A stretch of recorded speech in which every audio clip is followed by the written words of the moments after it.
सुरवर मुनि पूज्यं स्वर्गमोक्षैकहेतुं पठति यदि मनुष्यः प्राञ्जलिर्नान्यचेतः विजति शिवसमीपं किन्नरैस्तूयमानः स्तवनमिदममोघं पुष्पदन्तप्रणीतम्। तो यहाँ पर फलस्थिति में कहते हैं सुरवर मुनि पूज्यम, देवताओं के द्वारा मुनियों के द्वारा पूज्य, स्वर्ग मोक्ष के हेतु, स्वर्ग और मोक्ष में जो एक कारण है, ऐसे शिव महिमन नामक स्त्रोत को यदि मनुष्य प्रांजलिर न अन्य चेता, यदि इस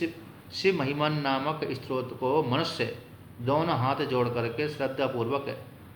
हाथ जोड़ करके अन्य चेता से, अन्य चित्त से रहित होकर, अनन्य चित्त से युक्त होकर के, शिव जी में ही चित्त लगा करके जो कोई भी मनुष्य इसका पाठ करता है, इससे शिव महिमन नामक स्त्रोत को देवता भी पाठ करते हैं, मुनि भी पाठ करते हैं, अन्य राक्षस गंधर्व आदि भी पाठ करते हैं, और स्वर्ग और मोक्ष में जो एक हेतु है, कारण है, स्वर्ग और मोक्ष को देने वाला है, ऐसे शिव महिमन नामक स्त्रोत को यदि मनुष्य श्रद्धा से युक्त होकर के, भक्ति से युक्त होकर के,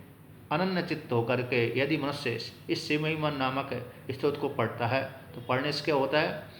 विरजति शिव समीपम किन्नर स्तूये माना। तो यहाँ पर कहते हैं शिव के समीप में वह ब्रजति गच्छति चला जाता है, प्राप्त हो जाता है, शिव के लोक की उसको प्राप्ति हो जाती है। किन्नर ही स्तूयमाना, किन्नरों के द्वारा स्तूयमान होता हुआ शिवलोक को प्राप्त हो जाता है। स्तवनम इदम अमोघम पुष्पदंत प्रणीतम, यह जो स्तवन है शिव महिमन नामक स्त्रोत है, अमोघ है, निश्चित फल को देने वाला है, स्वर्ग और मोक्ष को देने वाला है। पुष्पदंत प्रणीतम, पुष्पदंताचार्य के द्वारा कीर्तन किया गया है, रचना की गई है, स्तोत्र पाठ किया गया है। ऐसे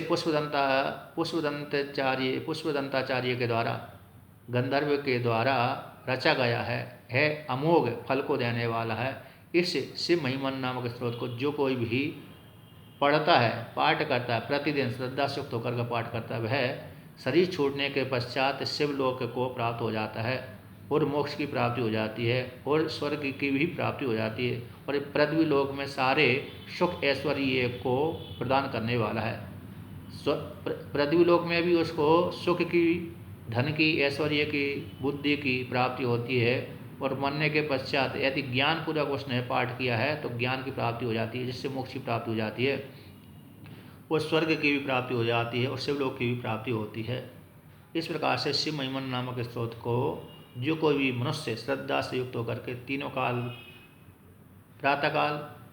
मध्याह्न काल, सायंकाल पढ़ता है अथवा प्रतिदिन पढ़ता है, तो ऐसे पढ़ने वाले को स्वर्ग और मोक्ष दोनों फल की प्राप्ति हो जाती है।